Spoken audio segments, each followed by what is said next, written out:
Como vai a nossa autoestima? A autoestima é a opinião e o sentimento que cada pessoa tem por si mesma. É ser capaz de respeitar, confiar e gostar de si mesmo. Rosimeire Zaga é uma psicóloga. Por que temos essa crise de autoestima atualmente? Quais as razões dessa manifestação coletiva de baixa autoestima? É muito simples. Atualmente nós temos um problema muito sério que as fábricas estão entregando um produto tecnológico avançadíssimo com um defeito muito grave. E eu vou apresentar esse aparelho para vocês aqui. E esse defeito eu não sei como é que a gente corrige, né? Esse aparelho anda dando muito defeito nas nossas casas, né? Que é o espelho. Acho que tem muito problema com o espelho atualmente. Algumas características da baixa autoestima. Dúvidas constantes, incerteza do que se é, sentimento de incapacidade, não se permitir errar, necessidade de agradar, aprovação, reconhecimento. Acho que todos nós, de alguma forma, na Terra, é o que nós vamos ver com essa apresentação, temos a questão da baixa autoestima. O complexo de inferioridade é uma característica, um traço generalizado na Terra, que é um planeta que apresenta as situações de natureza provacional e espiritual que nos leva a isso. Dificilmente alguém está fora desse contexto. Vejam algumas causas periféricas da baixa autoestima que a gente, lendo os livros atuais, são destacados. Vivemos em uma sociedade que estimula e prioriza papéis. Recebemos uma orientação infantil para ser o que não somos. Nossas escolas são produtoras de instrução e nem sempre têm foco na educação. Essas são as causas que a gente, lendo os artigos mais comuns de cientistas, psicólogos, pessoas cultas, que são destacadas.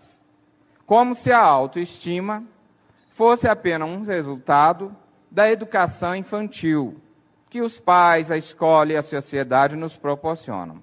De fato, são causas importantes. São fatores que influenciam na construção da nossa autoestima. Quem negar isso realmente está sendo insensato. Porque a educação é fundamental na construção da autoestima.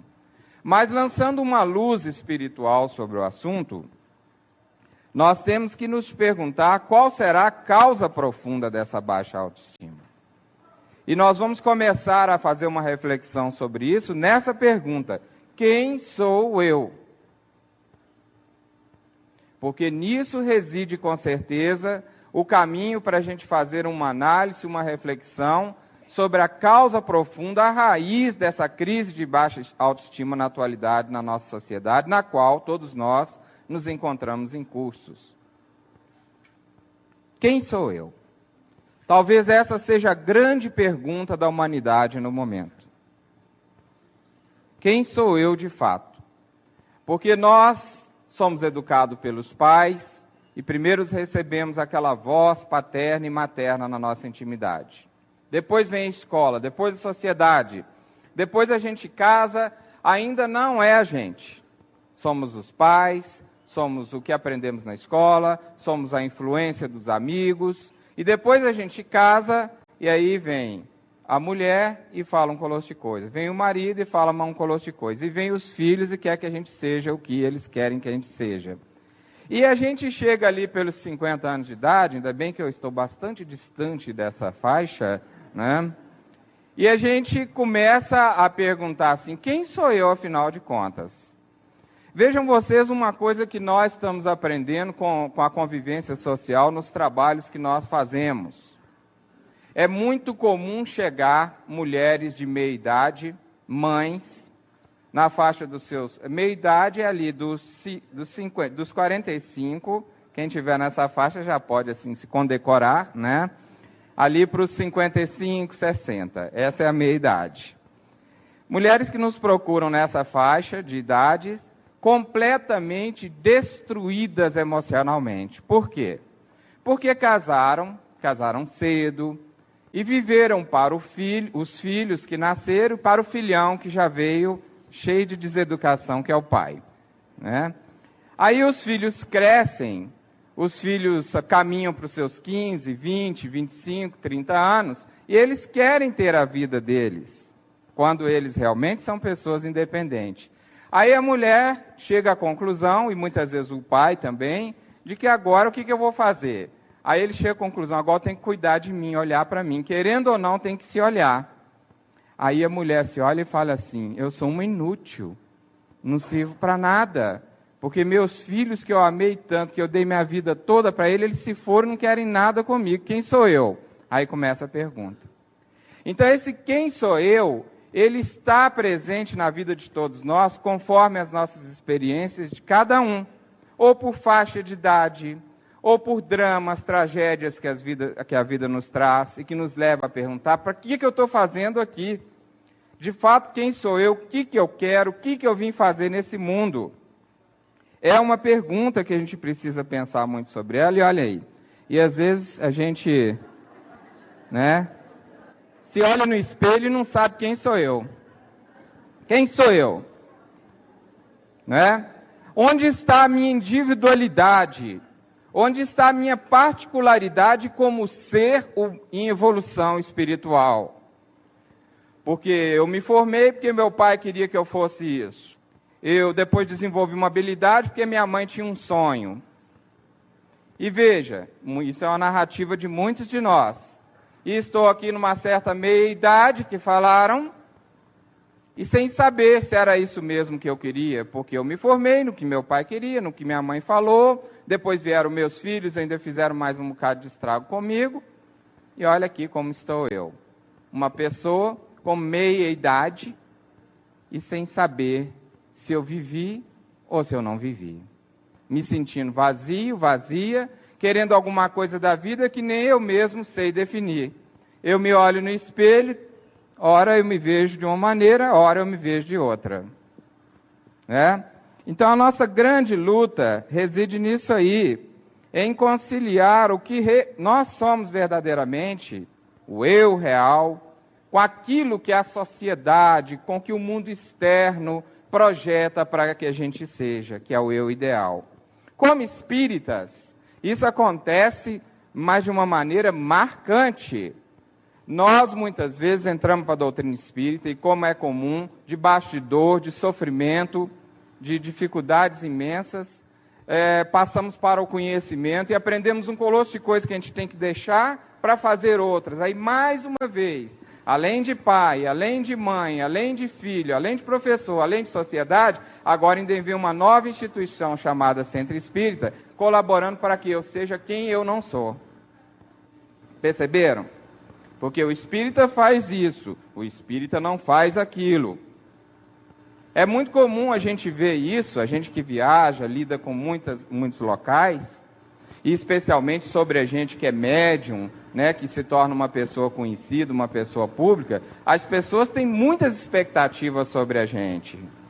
Aí às vezes a gente senta para jantar depois dos seminários e todo mundo pede seu pratinho, né, fluídico, alface, tomate. Aí eu peço um bife de fígado acebolado, todo mundo muda o prato. Porque as expectativas, elas estão assentadas em cima de ideias e valores que não correspondem, às vezes, àquilo que a gente é. E aí criou-se estereótipos espíritas que nem sempre nos levam a ser verdadeiros cristãos. A única indicativa precisa, até hoje, que eu vi, podem existir outras, que nos ajude a definir bem o que é o verdadeiro espírita, está no capítulo 17, item 4, terceiro parágrafo, de O Evangelho segundo o Espiritismo, quando o senhor Allan Kardec diz: reconhece-se o verdadeiro espírita pela sua transformação moral e pelos esforços que emprega para domar as suas inclinações. Lá não diz assim: reconhece-se o verdadeiro espírita pelos livros que ele psicografa, pelos pratos de sopa que ele doa, pelas instituições que ele funda. Tudo isso são mecanismos educativos e pedagógicos de crescimento. Mas Kardec foca muito bem essa transformação moral. E nós, infelizmente, temos essa autoilusão sobre nós, os espíritas. Ao mesmo tempo que essa ilusão existe, existe uma incoerência. Ora, a gente se acha assim, os salvadores da pátria, aqueles que vieram para fazer a pátria do Evangelho do Cruzeiro, e de repente, dentro do centro, a gente fala assim: não, meu irmão, quem sou eu? Aquela falsa modéstia. Há uma incoerência. A gente fica, quem que é a gente de fato? Esse leão ou esse gatinho da nossa apresentação? Olha aí, o que acontece com a ilusão? Não quer dizer que seja espírita não, né? Eu acho que os espíritas estão mais para a esquerda lá, ó. Mas tem obsessor que acha que a gente é o da direita. É verdade, é uma autoilusão. A gente não tem um conceito muito claro. Quem sou eu? Volta a pergunta. A crise da estima está nisso aí. Em saber responder quais os seus talentos, quais as suas verdadeiras intenções. Hermance de Faux, na sua obra Escutando Sentimentos, sinaliza no último capítulo uma palestra de Calderaro, um instrutor espiritual de André Luiz, que aparece no Mundo Maior, que também deixou nesta obra de Hermance de Faux um prefácio, uma introdução, de presente para Hermance. Às vezes algumas pessoas me perguntam como é que você psicografou Calderaro. Eu deixei muito claro uma nota que eu pedi autorização à Hermance para colocar no livro, de que eu não psicografei Calderaro. Calderaro deixou de presente para Hermance aquela referência, aquela página de carinho em relação à obra que ela veio desenvolver Escutando Sentimentos. E ela própria passou através das nossas mãos. Calderaro, instrutor de André Luiz, deixou muito claro naquela palestra que ele faz no final da obra a questão das intenções. Como nós temos que estudar esse tema? Nós não conhecemos nossas verdadeiras intenções, nós não conhecemos os nossos verdadeiros talentos e, o mais grave, não conhecemos as nossas verdadeiras imperfeições. Há um processo de ilusão muito grande. A autoilusão é aquilo que queremos acreditar sobre nós mesmos, mas que não corresponde à realidade do que verdadeiramente somos. É a miragem de nós próprios ou aquilo que imaginamos que somos. Uma vivência psíquica resultante da desconexão entre a razão e sentimento. É a crença na imagem idealizada que criamos no campo mental. É aquilo que pensamos que somos e desejamos que os outros creiam sobre nós. Isso é a autoilusão. Porque é muito difícil olhar para dentro da gente e se descobrir. É muito difícil olhar para dentro da gente e se perceber. Aí Kardec pergunta aos espíritos: qual o meio mais prático e eficaz que tem o homem de se conhecer e de se melhorar nesta vida? E os espíritos responderam: conhece-te a ti mesmo. E essa proposta dos espíritos na codificação, ela genuinamente é uma proposta difícil, desafiante, porque nós estamos percebendo claramente como está a nossa comunidade. Nós, naturalmente, estamos falando de nós, todos nós nos incluindo. Uma comunidade muito bem informada, mas que nem sempre essa informação está sendo suficiente ou está sendo utilizada por nós para nos trazer paz e sossego interior. Porque nós não estamos sabendo lidar com essa informação. Porque muitas vezes ela está intelectualizada, ela está muito mais para o nosso raciocínio do que para o nosso sentimento. Porque mexer com o sentimento é se conhecer, é desfazer-se dessas ilusões. Daí o escutando os sentimentos, exatamente para que a gente perceba que o mais difícil desse processo de desilusão na reencarnação é você entrar para dentro do que você sente. Porque nem para nós mesmos nós queremos confessar o que a gente sente, quanto mais para os outros. E nós acabamos com isso fazendo o que a humanidade inteira costuma fazer. Varremos para baixo do tapete. E o nosso tapete está cheio. A gente pisa em cima dele até cai, de tanto morrinho que tem. Está cheio, está precisando ser limpado. Estamos precisando vencer esse processo da ilusão. E aí nós vamos na parábola do filho pródigo. que o nosso Bacelli citou. Pai, pequei contra o céu e perante ti. Não sou digno de ser chamado teu filho. Faz-me como um dos teus jornaleiros. Quando o filho pródigo volta para o pai e para a sua herdade, ele volta com esse sentimento: eu não sou digno. Porque o filho pródigo usou a cabeça e falou assim: meu Deus, eu saí do pai, eu saí da herdade, e eu estou mais pobre que os jornaleiros do meu pai que trabalham lá com ele. Ele esbanjou a herança. É o que está acontecendo com a humanidade hoje. É a história da humanidade, a parábola do filho pródigo. Nós desligamos, entre aspas, de Deus, esbanjamos a herança que ele nos deu, estamos vazios, frustrados, infelizes e voltando para Deus. Estamos procurando o endereço de Deus. Por isso, essa crise de baixa autoestima é uma crise que reflete o nosso estado espiritual da humanidade terrena. Nós próprios foi quem destruímos o nosso valor pessoal através do nosso egoísmo, da nossa necessidade de esbanjar os valores e a herança divina que Deus nos confiou, que era para a paz. Olha o plano de Deus para a gente. Eu vou contar uma historinha de 40 mil anos em se considerando terra para vocês. O plano de Deus era esse: meus filhos, vocês vão nascer assim meio instintivos. Depois vocês vão adquirir uma coisa chamada razão tão bonita, mas aí vai começar o problema de vocês, que vocês vão começar a decidir, vão começar a pensar e vão começar a escolher. Mas segue em frente. Se usar a inteligência, se forem inteligentes, isso vai levar vocês a uma consciência. Isso é Deus falando. E essa consciência trará uma coisa muito boa, que todos vocês vão amar, vão adorar. Plenitude, prazer de viver. E com essa plenitude, esse prazer de viver, vocês vão ter paz interior, vão ter saúde integral, vão ter o exercício da vocação pessoal que vocês trazem, que eu estou colocando no íntimo de cada um, e liberdade e prazer de viver. Alguém quer isso aí? Quer, gente? Depois eu vou dar o e-mail de Deus, vocês mandam uma cartinha para ele, né? Eu já sei o que ele vai responder. Vai responder isso com você.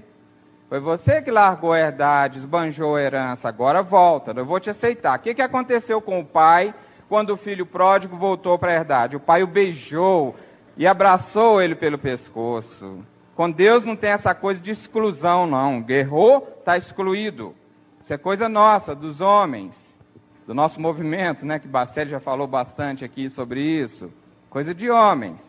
Esse era o plano de Deus. Mas, infelizmente, devido a essa volta no nosso egoísmo, a coisa se complicou, né? E nós caminhamos para algo do tipo assim, ó. Em vez do plano divino, que era esse aí, ó, nós fomos dar uma volta. Ao invés de ser, nós preferimos ter. E esse ter nos trouxe muitos prazeres materiais, mas que só resultaram em uma coisa, num vazio existencial, na dor. E aí nós criamos uma coisinha bonitinha chamada orgulho. Já ouviram falar nisso? Sabe por que nós criamos o orgulho há 40 mil anos atrás? Para nos defender do sentimento de vazio, de ser inferior, de pensar, mas ser inferior, como nós nos sentimos. Essa coisa bonitinha chamada orgulho, que nós estamos tendo que lutar para combater hoje, foi para nos defender, porque a gente começou a olhar para dentro da gente e falou: meu Deus, eu sou isso aí? Meu Deus. Veio o orgulho. E aí nós adoramos o orgulho, porque aí a gente, com ele, se esbanjou mais um tiquinho, e a coisa complicou, a nossa arrogância cresceu, a nossa rebeldia. Para atender o que a gente queria, a gente passava por cima de tudo e de todos, para atender os nossos caprichos pessoais. A prova disso é aquela história que hoje está muito comum no meio espírita, que aqui estão os reis, as rainhas, aquele povo todo assim, né? Que mandou fazer e desfazer para poder atender os caprichos, né? Ah, eu quero aquela mulher para mim, manda matar o marido, a família, para mim não tem problema nenhum. Hoje está aí, nem consegue arrumar namorada, né? E aí a vida vai devolvendo por dentro, não é por fora. Porque às vezes esse não arruma namorada, é uma pessoa belíssima, maravilhosa e inteligente. mas se sente vazia por dentro, porque a sua baixa autoestima não é de beleza física, é de vazio existencial, é questão interior. Chico Xavier era um cara assim mais ou menos bonito, né? Não era? Nem tanto. Ele lançava moda, como disse Bacelli, mas não era o estilo, né? Mas por dentro ele se sentia o homem mais bonito do planeta, com certeza. Ele era rico por dentro, não sentia falta de nada. Ganhava um pouquinho, né? E era um homem rico. Tem pessoas que têm tudo e se sentem infelizes. Essa história nós conhecemos muito bem. E aí acontece uma coisa: depressão. Depressão não é uma doença somente de natureza biológica. É um resultado espiritual dessa trajetória infeliz e vazia da nossa evolução. Daí a humanidade está como está hoje, a doença do século, e ainda vai se agravar muito. Porque depressão não é só uma questão química dos neurotransmissores. Depressão é um reflexo natural desse esfrangalhar da autoestima ao longo da nossa caminhada evolutiva. Quem tem depressão, e eu falo aqui por mim, somos espíritos rebeldes, arrogantes, que não aceitamos os ditames da vida ao longo das nossas encarnações. E a depressão hoje veio tirar da gente todo o controle sobre a vida. Porque a marca básica da depressão e do deprimido é exatamente isso. Ele não manda em nada. A depressão joga ele na cama, ele não sente, ele não tem prazer, ele não tem alegria de viver, ele não tem nada. Para que ele exatamente busque a humildade. Busque aceitar a existência como ela é. Porque na sua rebeldia ou na nossa rebeldia, o que nós fizemos ao longo da nossa caminhada foi exatamente: eu quero o mundo e a vida como ele é. Do meu modo. Como ele é, mas do meu modo. O que é um suicida hoje deprimido? Um suicida deprimido é uma pessoa que diz assim: Deus, o Senhor não me deu a vida que eu queria. Portanto, eu sou o dono da minha vida e me mato a hora que eu quiser para provar ao Senhor que eu posso mais. Esse é um suicida. É um rebelde que continua brigando com Deus. E o deprimido, nós os deprimidos, porque há deprimidos clínicos, há deprimidos mais ou menos, deprimidos alegrinhos que vão ficar tristes depois. Tem de tudo quanto é jeito de deprimido. Quem lê Estufas Psíquicas da Depressão em Escutando o Sentimento de Hermance Dufour vai entender que depressão, ela também está na estufa muitas vezes, através de certos hábitos, ela ainda vai aparecer. Por isso ela é uma doença da humanidade. Nós não precisamos considerar a depressão somente conforme o CID, o Código Internacional de Doenças. A depressão, ela é todo sintoma que nos leva a nos tornar infeliz diante da vida e a não gostar da gente. Enfim, é a pessoa que porta uma baixa autoestima. É uma pessoa deprimida, ainda que não tenha que tomar antidepressivo. Porque ela não sorri, ela não tem afeto, ela não está feliz de estar aqui. E como espíritas, muitas vezes, isso aparece de uma forma muito interessante. A gente diz assim: eu vou fazer tudo certinho, eu não consigo ser uma pessoa feliz, eu não consigo ser uma pessoa alegre, mas vou fazer o que puder pelo próximo, para a vida passar rápido, eu morrer e ficar livre disso. Ó, tá cheio de deprimido no plano espiritual também, fique sabendo. Continua. Depressão te resolve na matéria ou então leva ela para o mundo espiritual. A hora de ser feliz é agora e aqui. Então, se ela bate na gente, nós temos que saber o que essa depressão tem para nos ensinar. E não esperar assim que um dia o corpo vá embora e leve, porque ela não está no corpo, ela está na alma. Ela é uma questão resultante de um conflito interior entre o eu ideal e o eu real. Ou seja, o deprimido não se achou quem é. Aí a gente vai fazer o caminho de volta. Depois que aprendeu o que a depressão tem para nos ensinar, a gente volta com muita consciência de vida e vai em direção ao plano de Deus para a gente. Mas fica as marcas, as feridas evolutivas da alma. Esse sentimento de indignidade, ele aparece como inferioridade, falibilidade, abandono. Aí um sentimento que nós temos aprendido muito com os espíritos sobre ele, nos nossos tratamentos espirituais. Os grupos que vieram essa semana tiveram chance de participar das nossas reuniões de tratamento na sociedade. Viram. Eles trabalham muito esse sentimento de abandono, porque a gente sente, mas não sabe que sente. Quem é que não sente aqui nesse salão saudade do colinho da vovó? Vocês sentem? Qual pai aqui, por mais experiente que seja, não sente assim meio abandonado? Puxa, eu cuido dos meus filhos, eu cuido de tudo, eu ponho dinheiro na conta, e quem vai cuidar de mim? Olha como eu estou me sentindo. Mas a gente não pode chorar, a gente tem que ser pai. A gente não pode chorar, a gente tem que ser mãe. A gente não pode manifestar, a gente tem que ser quem nos ensinaram que a gente tem que ser, e não quem a gente é. Aí a gente perde o contato com a nossa intimidade profunda. Perde o contato com os nossos sentimentos. Perde o contato com a nossa essência. Deve ter gente perguntando, o que tem isso a ver com mediunidade? Espera aí, calma. Não somos mais quem éramos, mas ainda não somos quem gostaríamos de ser. Olha a nossa luta aí. Nós não temos uma identidade. E nesse período, que pode durar 1 ano, 10 anos, e 3 encarnações, e 30 encarnações, conforme cada um, conforme o esforço individual, é um período sofrido, é um período de depressão, de baixa autoestima. Eu não sei quem eu sou. Antes de ser espírita era uma maravilha. Depois que eu entrei, o trem já estava ruim, acabou de piorar, porque agora tudo eu fico preocupado.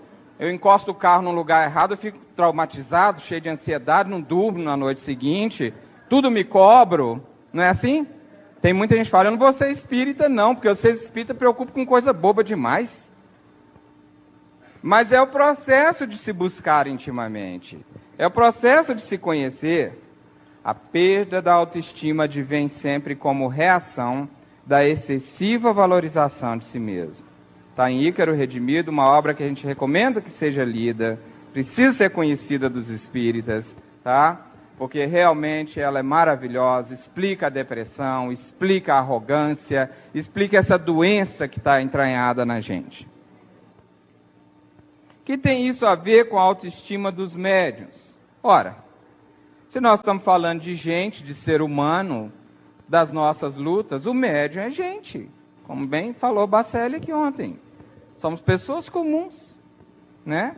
Chico Xavier que podia se gabar de ser alguém especial e mandar construir um troninho para ele e todo mundo ia continuar respeitando ele do mesmo jeito, não fez isso.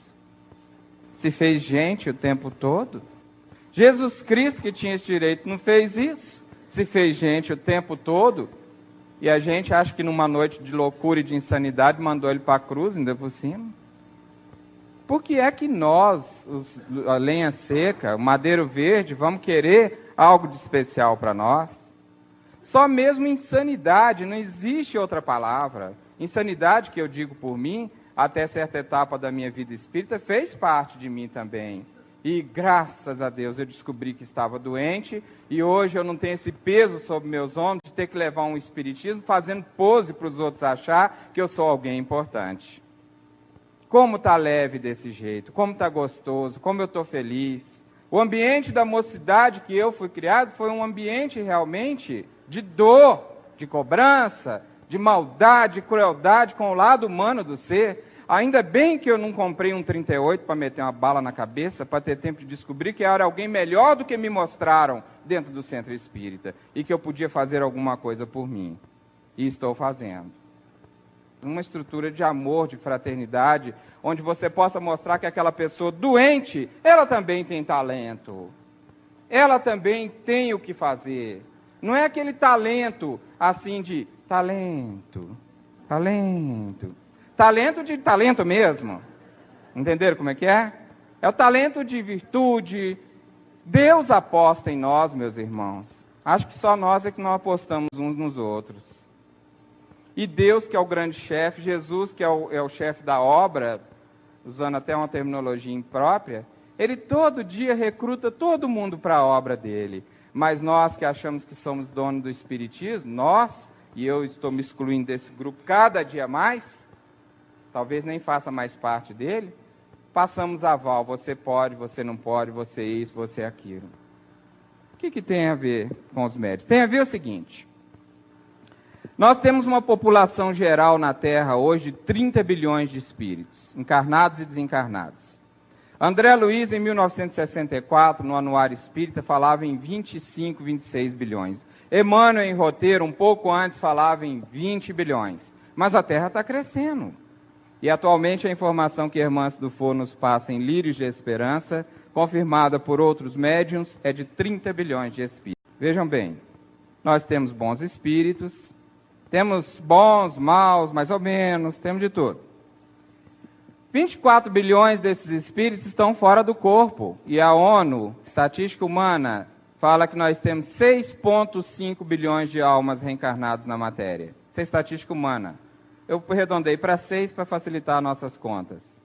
Se nós temos 6 bilhões de espíritos na matéria, nós temos quanto no plano espiritual? 24 bilhões. Entre espíritos bons, maus, medianos, indiferentes, de tudo. Daria o quê? 4 espíritos para cada encarnado. Legal, hein? Se nós temos 400 pessoas aqui, quanto nós temos no plano espiritual? Fazendo uma conta assim, bem matemática. 400 vezes 4? Quanto? 1.600. Claro que isso pode ir para mais um pouco, porque tem pessoas assim que são oradores, né? Que tem assim 60 obsessores, 2 mentores para dar conta. Cada um vai conforme as suas lutas. Olha que bacana olha aqui que nós inferimos. Puxa vida, se então nós temos 4 espíritos para cada um, numa casa como essa aqui, ó, se moram 5 pessoas, nós temos 20 espíritos todo dia transitando ali. Já pensou na sua casa? Que família grande que é a sua? Que interessante. Bom será se for só bons espíritos, hein? Que interessante isso, né? Num apartamento de 4 quartos, mora 20 pessoas. Numa casinha de 2 quartos, se tiver 5, mora 20 também. Olha que coisa mais interessante pensar nisso, né? Porque às vezes quando a gente faz essas contas meio filosóficas assim, a gente fica pensando no planeta inteiro, vamos pensar numa coisa bem próxima da gente. E o médium, como é que fica numa situação dessa? Ele recebe influência do meio. Ele vai num shopping, sente mal com a vaidade de fora e com a dele. Ele vai num funeral, chora mais do que a mulher do morto que morreu. Ele vai numa festa de noiva, fica mais alegre que o noivo, acaba beijando a noiva demais.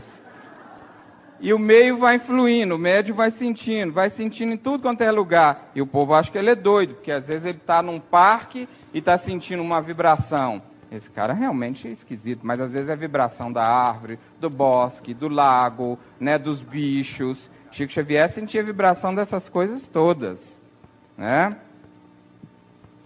Então ele tem também as influências anímicas do seu subconsciente, do seu corpo, né? As influências que vêm dele próprio, que ele sente, do seu arsenal evolutivo. E ele ainda tem uma influência, que essa talvez seja mais decisiva, daqueles com os quais ele convive. Os médiuns temos essa prova. A gente não pode, por exemplo, sentar numa lanchonete para fazer um lanche e apenas matar a fome. Porque às vezes a gente senta numa lanchonete, vai dar a primeira mordida, aparece o mentor. Esse aí atrás de você está comendo o último lanche, porque ele quer se matar. Faz alguma coisa por ele. Aí o lanche da gente acaba. Então a gente não tem muitos direitos, às vezes. Ou às vezes o mentor não chega, mas a gente sente. Maria José, na convivência comigo, tem visto isso. Ela também médium. Às vezes a gente está numa festa. Ela fala, tem uma pessoa aqui obsidiada, precisando de ajuda. Ela falou, você vai ajudar? É claro, senão a festa acaba, né? E vai acabar mesmo. Então, além disso tudo, o médium ainda tem uma força sobre a sua autoestima, sobre o seu campo mental, que são os espíritos, que podem chegar para ele e falar assim, você não presta, e ele ouve. E se ele acreditar? E se a baixa autoestima dele realmente estiver lá nos últimos níveis? Ele não acredita, ele acredita. Tratamos uma moça certa feita, 5º período de medicina, maravilhosa, linda. E ela se olhava no espelho, e toda vez que ela se olhava no espelho, ela escutava uma frase, você é uma bruxa. Você é uma bruxa. E ela tampou todos os espelhos da casa dela, com pano. E foi parar na nossa reunião de tratamento. E havia um espírito que falava essa frase para ela. Vocês vejam que com tudo para ser uma pessoa feliz, não era. E ainda tinha um espírito sacudindo a autoestima dela, abalando o campo mental, o campo psicológico dela, fazendo ela se sentir infeliz. Agora, nós não precisamos nem um pouquinho dos espíritos para fazer isso com a gente. Nós temos por nós mesmos uma baixa autoestima, um inimigo interior dessa evolução que nós fizemos, que eu apresentei aqui, que por si só faz a nossa vida ser muito infeliz. Aliás, eu gosto sempre de contar um caso, o pessoal aí dos outros estados, onde já fiz seminário, sabem desse caso, mas às vezes eu não tive chance de contar aqui, né, em Belo Horizonte, que um espírito chegou na nossa reunião e falou assim: olha, nós não vamos mais obsidiar espíritas, não. Nós agora vamos obsidiar só católico, protestante, umbandista. E aí o dirigente perguntou para o espírito assim: por que, meu irmão, que você não vai mais obsidiar os espíritas? É porque vocês estão tão mal que a gente vai obsidiar vocês e fica pior. A gente passa mal. A gente passa mal.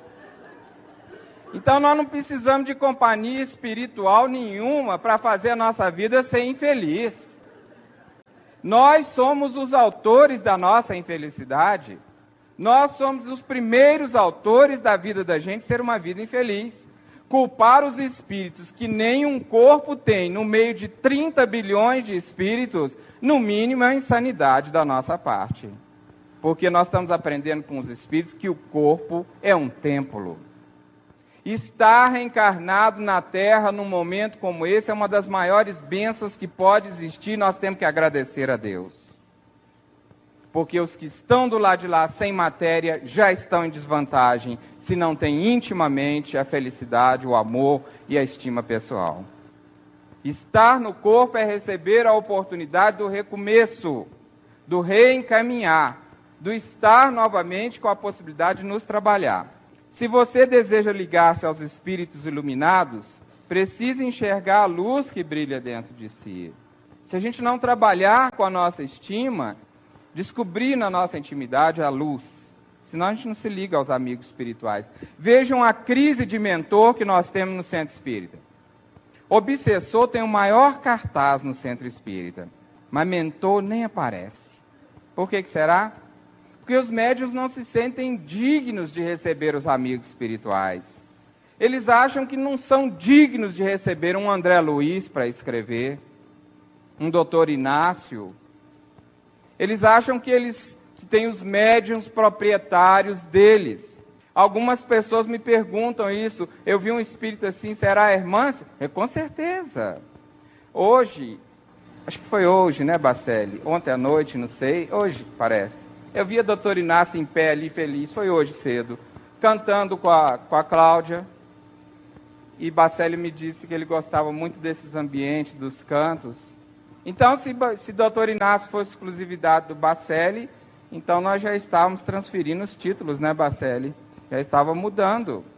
Não existe isso. Os espíritos querem falar com a gente, querem nos colocar coisas novas, querem nos ensinar. Nós é que não sentimos essa dignidade. Achamos que eles estão muito distantes. Olha aí algumas consequências da baixa autoestima nos médiuns. Insegurança. Primeiro ponto, animismo. Então, quando me perguntam como é que resolve o problema do animismo, falei, primeiro, o animismo não é problema. O animismo é uma parte integrante do fenômeno mediúnico. O que tem que ser resolvido é a insegurança que faz com que o médium não se relacione bem com o seu animismo. Não o utilize de maneira útil dentro da sua mediunidade. Então não há problema de animismo, porque animismo não é problema. Há uma questão a ser resolvida de cunho emocional, psicológico, de estima pessoal dos médiuns. É na intimidade. Outro ponto, descrença. A baixa autoestima nos leva a descrer. Será que realmente é o doutor Inácio que está ali? Será que ele viria falar comigo? Mas logo comigo? Aí é a questão da estima. Porque a gente tem um conceito pessoal baixo da gente, indigno. Será que é mesmo o espírito tal?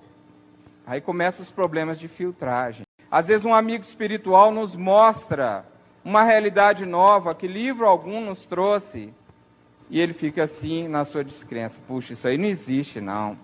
Esse negócio de gravidez no mundo espiritual, Se o Bacelli fosse duvidar do que o doutor Inácio falou, o doutor Inácio não teria oportunidade de grafar as páginas sobre esse assunto em 2 de suas obras. E nos colocar para pensar nesse assunto. E Geraldo Lemos publicou uma entrevista, já feita há muitos anos, com o Chico, em que Chico já falava desse assunto em 1980, nas rodinhas, dizendo o seguinte, que os espíritas levariam 50 anos para acreditar nesse assunto reencarnação no plano espiritual. Já se passaram 25 anos, quer dizer, falta 25 para acreditar. Vocês vejam bem. Se nós fôssemos colocar, e se tivéssemos tido essa chance, quem conviveu muito com o Chico, tudo no papel que ele disse, e que algumas obras hoje estão trazendo, nós veríamos que ele realmente tinha uma visão para mais de 100 anos para frente, ou muito mais.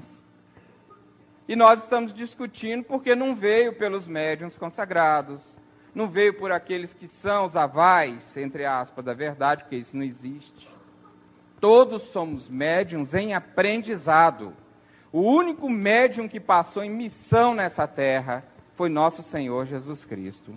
E Chico Xavier, que veio para poder exatamente marcar, dar o traço de que missão cristã e mediúnica tem que ser feito na humildade, na despretensão total, no desapego total, como Chico nos deu exemplo, e nós estamos aí penando para aprender.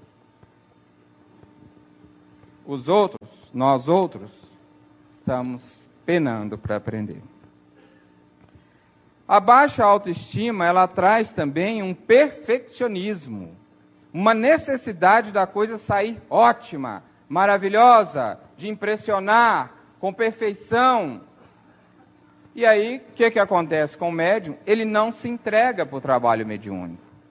Porque ou ele faz 10, mais 1 ele não faz, 2 ele não faz, 3 ele não faz. E o perfeccionismo prejudica, então, o médium nessa hora, porque exatamente os espíritos querem falar alguma coisa, mas não querem falar perfeitamente. E demais, como parceiros, nós podemos contribuir para aquilo ficar melhor. Isso acontece. Ainda há uma cultura no nosso meio de que a gente que é médium somos seres automáticos, não podemos lá mudar uma vírgula no texto, não podemos ir lá mexer numa frase para ela ficar mais clara. Perceberam? Há alguns assuntos, como eu vou dar um exemplo pessoal, como em Lírios de Esperança, a irmã psicografou o irmão H do Lírios de Esperança, que está lá num dos capítulos, com o nome dele. Mas então a nossa equipe submeteu a ela o seguinte: temos parentes vivos ainda do irmão H. Você não acha melhor que a gente coloque um pseudônimo para preservar? Até porque isso não muda o contexto da obra, e ela concordou, dizendo que esperava ver o nosso gesto de fraternidade. Então é isso, é parceria, é participação. Eles também escrevem nos testando, escrevem nos colocando numa condição, vamos ver como é que eles vão se situar diante disso aí. E um sentimento de inutilidade muito grande, conflitos interpessoais. Esse é um dos reflexos sociais da baixa autoestima. Ela nos coloca intimamente nos sentindo mal conosco próprios. E só existe uma forma da gente projetar isso, no outro. Aí a gente acha problema no dirigente, acha problema no centro, acha problema na sala que está muito quente, na cadeira que não está confortável, acha problema em tudo. É o sentimento de inutilidade, criando conflitos com o ambiente, com as pessoas, sobretudo com as pessoas. Conflitos interpessoais. Porque, na verdade, a gente é que não está bem, não está se sentindo legal. Não é o grupo, não é muitas vezes a direção. Mas também pode ser. Nós vamos ver isso aqui adiante.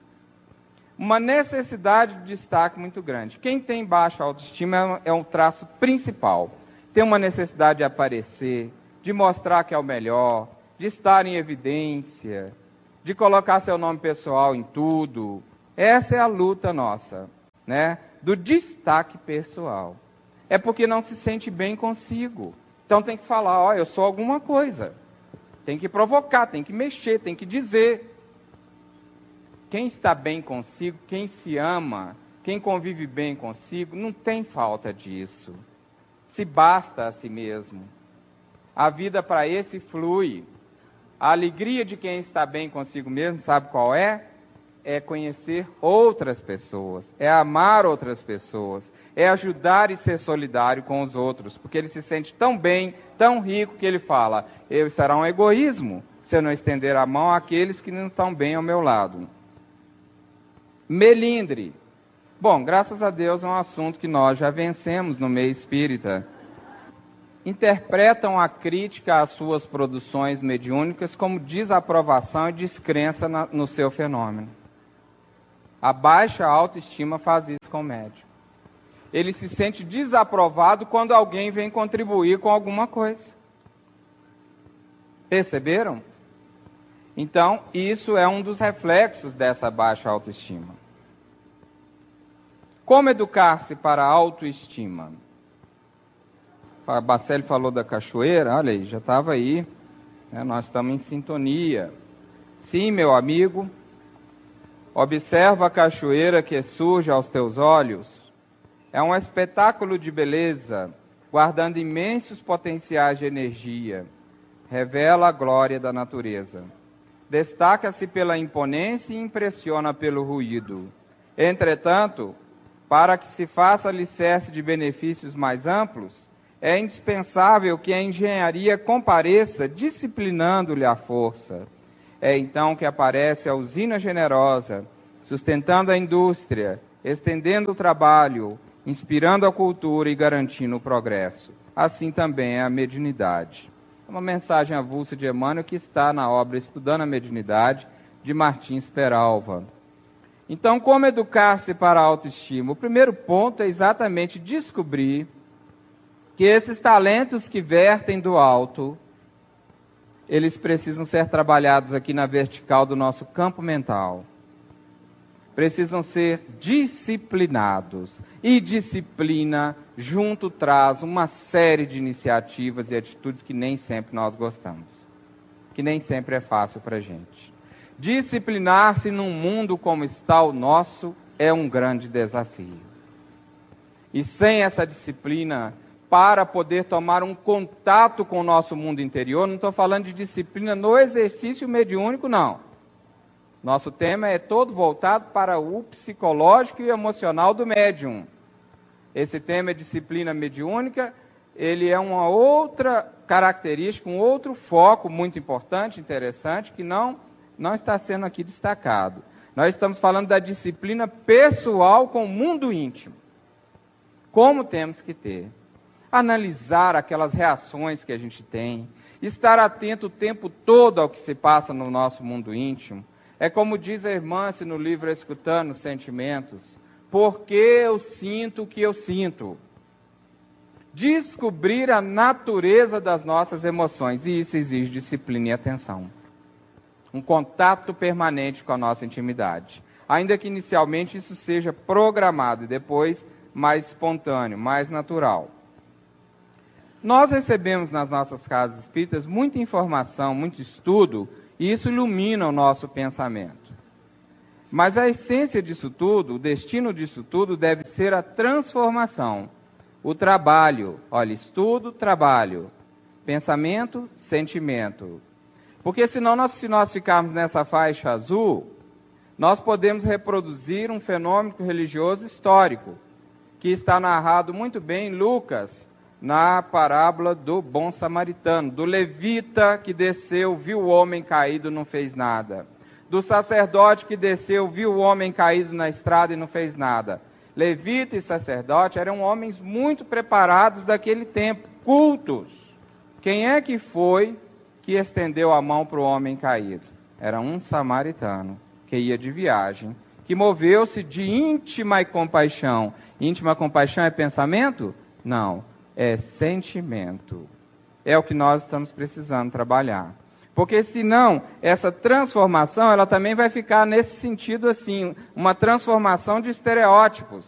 Os espíritas são reconhecidos por não comerem carne, não beberem chope, não ir no Mineirão. Meu Deus, Se esse for o verdadeiro espírita, está danado. Porque tem muitas outras coisas que a gente precisa deixar, precisa transformar, precisa mexer. E aí acaba a gente trazendo para a nossa comunidade uma transformação com base em modelos. Católicos verdadeiros ajoelham e faz sinal da cruz. Católicos fazem isso. Fulano de tal de outra religião faz aquilo. E o espírita é assim. O espírita não é assim. A diversidade é uma das maiores riquezas da doutrina espírita. A irmã se anda sempre acompanhada por muçulmanos. Tanto que os países e eu sempre me perguntei por quê, e a coisa começa a clarear, porque nós estamos com possibilidade de ampliar a nossa sociedade do for lá em países muçulmanos. Uma experiência que vai ser nova para a gente. E eu sempre me perguntava, e ela um dia começou a falar sobre esses muçulmanos, que eram os amigos íntimos de Kardec, na França, daquele tempo. E Kardec não orava ao Pai Nosso dentro da Sociedade de Estudos Parisienses em respeito às crenças deles. A diversidade de Allan Kardec não é reproduzida hoje nos nossos meios. Allan Kardec, que a gente diz que é a referência, a chave, nós nem sempre usamos essa chave como ela se portou. Ele era de fato um homem de investigação, de diversidade, era um leque. Quando você lê e estuda a magistral obra, O Céu e o Inferno, uma das obras básicas menos conhecidas do nosso meio, você vê o que é essa diversidade do codificador, que chamou criminosos, arrependidos, espíritos felizes, espíritos infelizes, espíritos suicidas. Ele evocou várias criaturas para saber como eles estavam no mundo espiritual e construiu a obra Céu e Inferno em cima dessa vivência, de diálogo, de investigação. Ele não teve preconceito nenhum, ele chamou padres, ele chamou toda a diversidade humana. E nós hoje estamos fazendo espiritismo para nós, achando que o mundo vai encher os centros espíritas e todo mundo vai se tornar espíritas como nós. Tomara que isso não aconteça e não vai acontecer. Porque o centro espírita tem que ir à sociedade também. Nós pensamos em fazer isso no Humanizar, o primeiro Humanizar, mas achávamos que inicialmente nós tínhamos que trabalhar dentro da nossa casa.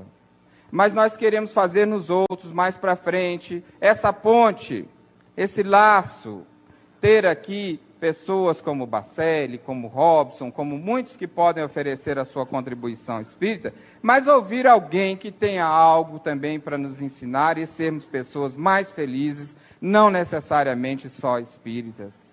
Para a gente começar a quebrar um pouco esse nosso orgulho, porque a doutrina de fato é maravilhosa, é a resposta que a humanidade precisa para poder se libertar. Mas tem muita gente fora desses estereótipos que nós estamos criando, que estão muito mais felizes, muito mais realizados e muito mais espiritualizados que nós, com todo esse conhecimento que a gente está adquirindo. Porque eles estão fazendo uma coisa fundamental, estão individuando. Porque não basta reforma íntima. A reforma íntima ela só se faz quando a gente individua. Ou seja, descobre aquela pergunta. Qual é a pergunta? Quem sou eu? O que eu vim fazer aqui? Qual a minha vocação? Como eu me sentirei liberto? E isso dá um trabalho. Isso pode durar uma vida, 2 vidas, alguns anos. Para cada um vai ser uma coisa, mas o importante é a gente tomar contato com esse eu. Com essa singularidade. Com esse ser que está dentro de nós.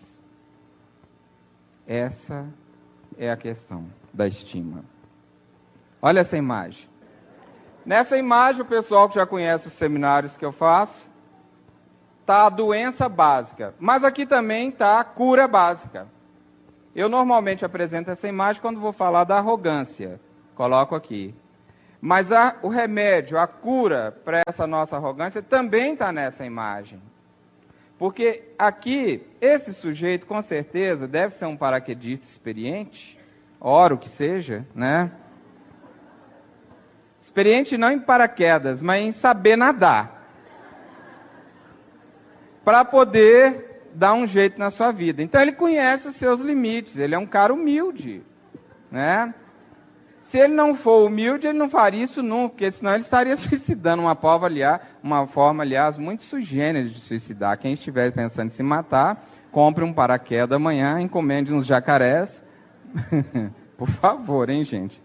Veja bem, ele deve ter conhecimento dos seus limites, senão ele não faria isso. Se aqui a gente pode ver a doença, a gente pode ver também a cura. E a cura da nossa estima está nisso, em humildade. Só que nós entendemos humildade também estereotipada. E Dona Maria Modesto Cravo, no Obra Mereça Ser Feliz, de Hermance, nos diz, humildade é ter consciência do que se é. Não é ser miserável, não é ser uma pessoa, eu sou muito humilde, só tomo banho uma vez na semana. Isso é miséria, isso é pobreza mental. Humildade é por dentro. Se a pessoa humilde se sente bem sendo simples, ela vai ser simples, mas simplicidade não é humildade. Tem muita gente simples, revoltado, orgulhoso, infeliz. Se você é humilde, mas se sente bem, mais sofisticado, mais bonitinho, mais esticadinho e tudo mais, tudo bem. O que importa é que a humildade é você ter consciência de quem você é, do que você é capaz e do que você não é capaz. Humildade é isso, é desilusão, é reconhecer seus limites, suas qualidades, e isso não está por fora nas atitudes. Não está por fora. Eu gosto sempre de contar um casinho que tem ajudado a gente a ilustrar isso aí. Eu estava numa fila de autógrafos e um amigo virou e falou assim, Vanderlei, você não se sente meio vaidoso de estar aí nessa fila enorme dando autógrafos? Eu falei, sim, senhor. Aí ele ficou assim, procurando matematicamente uma nova pergunta para me fazer diante da minha resposta e disse, pois então se você se sente meio vaidoso, por que você continua? E eu disse para ele assim, a vaidade é minha ou é sua? De quem é a vaidade? É sua. Falou, então deixe que da minha vaidade cuido eu. Cuide você da sua.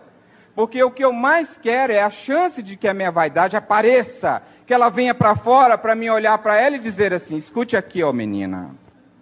Aqui quem manda no meu mundo íntimo agora sou eu. Eu sei que você ainda mora dentro de mim.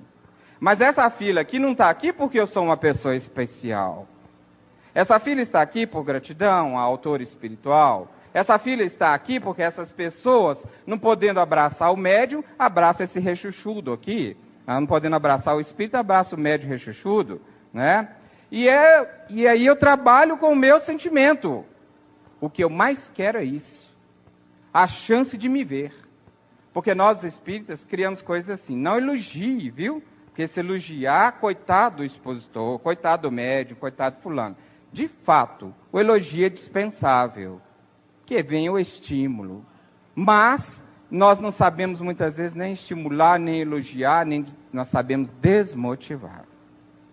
Nós sabemos desanimar. Nós sabemos criticar. Então nós temos dificuldade, na verdade, com os nossos sentimentos. Às vezes a gente olha para alguém que está numa pose e a gente fala, puxa, que sujeito vaidoso. Às vezes não está. Nem sempre o corpo traduz aquilo que a gente está sentindo de fato. Nem sempre a nossa leitura é correta. É fiel. O personalista e humilde. Tudo nasce no complexo de inferioridade. E o humilde reconhece o seu valor, mesmo sabendo das suas imperfeições. O personalista é perfeccionista. O humilde se aceita. O personalista vive o que gostaria de ser. O humilde vive quem é. Personalista, o que penso é real. O humilde, o que sinto é real. O personalista, expansão do ego. Expansão do eu. Vive o mundo das ideias, vive o mundo da experiência. Estão entendendo as diferenças? O personalista é ansioso porque mantém aparências. O humilde busca o progresso com a harmonia. O personalista gasta energia para sustentar a sua autoimagem. Investe energia na construção de qualidades. É vítima. É responsável por si mesmo. Pensa que sabe tudo, está aberto para aprender. Recusa a crítica e melindra-se. Aceita correções e está sempre pronto a recomeçar e agradecer. pretensioso, motivado. Quer ser o melhor, sabe que não é melhor que ninguém e valoriza-se. Aí um trabalho que a gente vai ter que fazer para a nossa estima melhorar. Afeto na nossa convivência. E esse afeto vem na fala do mestre. Em verdade vos digo que se não vos converterdes e não vos fizerdes como meninos, de modo algum entrareis no reino dos céus. O menino interior que está dentro da gente. A essência que a gente tem que tomar contato com ela. Quem sou? Qual a minha essência divina que a gente ainda não descobriu? A bandeira que desfraldamos bem alto é a do espiritismo cristão e humanitário, que é isso que se propõe o nosso humanizar. Humanizar, sobretudo, humanização é ter também uma boa convivência consigo, conciliar-se depressa com o seu adversário enquanto está a caminho com ele. É preciso que as nossas casas espíritas comecem a preparar, como já fazem, médiuns, estudos básicos, estudos de aprofundamento da doutrina, mas também preparem pessoas para serem mais felizes, para gostarem mais de si. Preparem pessoas também para poder serem pessoas melhores, homens de bem. Porque hoje nós não temos pedagogia dentro da casa espírita para isso. Muitas vezes aquele homem, aquela mulher de boa vontade que dirige o centro espírita é alguém que está com sua estima esfrangalhada, fazendo o que pode de melhor. Como é que ele vai ensinar o outro a ter autoestima? Olha a nossa situação como está. Nós temos um problema também estrutural, temos um problema também de comunidade que nós temos que trabalhar para poder desenvolver. Porque quando se fala em estima dos médios, nós temos que falar muito antes da estima pessoal de cada um de nós, da estima daqueles que chegam no centro sofrendo e que muitas vezes quando vão procurar um atendimento fraterno no seu sofrimento, a gente só tem duas respostas para dar para ele. Olha, isso é obsessão e coisa da outra encadernação que você fez. E se você não for logo para a mesa, seus dentes vão cair, seus cabelos vão amarelar, aquilo que já está num ângulo ruim vai descer mais um pouco. E isso não é confortador. Por isso que as igrejas evangélicas estão cheias. Eles estão trabalhando a autoestima do povo, dizendo que Deus ama aquele povo. Aí eles pagam até 10%, assim, satisfeito, porque Deus me ama, né? E se tornam pessoas de uma estima elevada, daqui a pouco eles vão para frente, ficam ricos e vão crescer. É uma pena que seja numa linha puramente natureza intelectual e material. Mas nós, espíritas, com uma doutrina fantástica como a que nós temos, nós podemos verticalizar esse processo de estima, levando para realmente a gente se educar e ser pessoas felizes, que eu tenho certeza que nessa sala é o que todos nós mais queremos. Sermos pessoas que curtir cada minuto da nossa vida, ser pessoas que têm felicidade de conhecer os outros, por mais imperfeitos, por mais difíceis que eles sejam, né? E poder ver que todos os ataques deles, poder ver que toda a insanidade deles para a nossa vida é uma vacina que a gente agradece. Muito obrigado.